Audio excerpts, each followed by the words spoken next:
What's going on, beautiful people? Big up on yourself, whether or not they are yard or broad member or no large. I see it.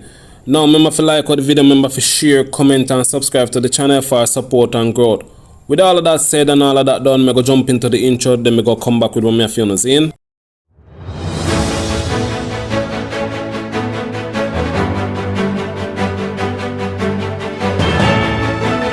Welcome back, my viewers and my subscribers. Now, let's jump into the news and the details.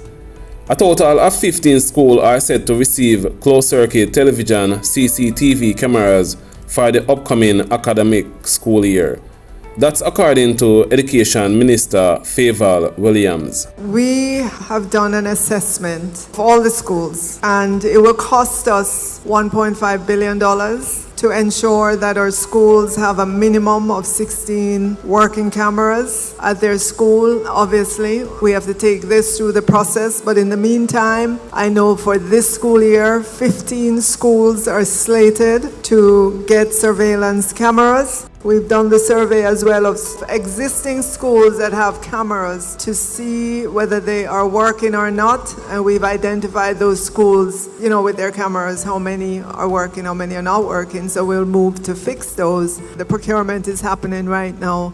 The draft of a dress code and grooming policy for school, which would remove the need for male Rastafarian students to cover their locks, is to be published within a few weeks. Education Minister Favour Williams, who made the announcement on Wednesday, said educators' feedback would be sought on the draft ahead of the implementation.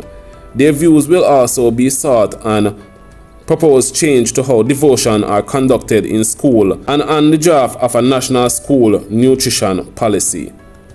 Grooming has been a hot topic for years, and it remains to be seen whether the proposal will be embraced by the country's teachers. While some schools have relaxed their rules in recent years, others have adamantly stuck to the tradition.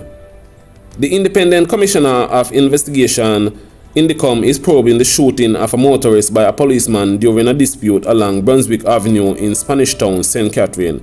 It is reported that around 6:30 p.m. the man and another motorist were involved in a crash along the roadway. It is further reported that a passing motorist who turned out to be a plainclothes policeman made inquiries about the accident and subsequently encouraged them to take their vehicles off the road. An argument reportedly developed between the cop and the man, which got heated. It is alleged that the man touched a gun on his waist. He was shot by the police. The injured man was subsequently taken to hospital for treatment. The police in Westmoreland have charged a man in connection with the shooting of a cop earlier this month. Charge is Stephen Titer, otherwise called Whiteman, of Delfland District in Little London. He has been charged with shooting with intent, possession of a prohibited weapon, and unauthorized possession of ammunition. The incident happened at a club on Sunday, August 6th. Reports from the South Lamar police are that about 4:30 a.m., Titer and another man opened gunfire at the cop, hitting him. The policeman was taken to hospital where he was admitted. Titer was arrested on Thursday, August 17, during a police operation. He was later charged on August 19.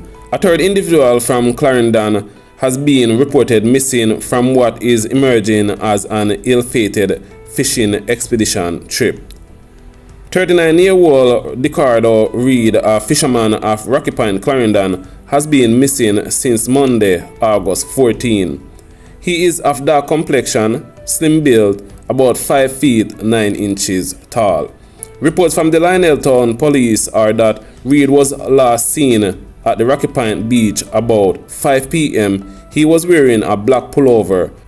Reed was among other men who boarded a sea vessel for Manatee Bay, St. Catherine, with the group scheduled to return on Tuesday, August 15. However, none of the men have been heard from since.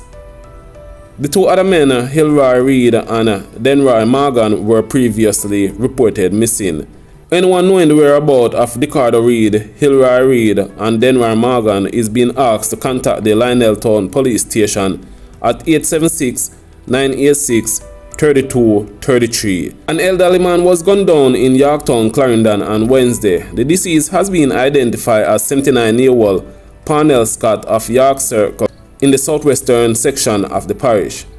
Reports are that about 6 p.m. residents heard gunshot coming from a section of the community and alerted the police.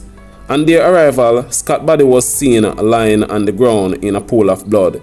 He was transported to the hospital where he was pronounced dead.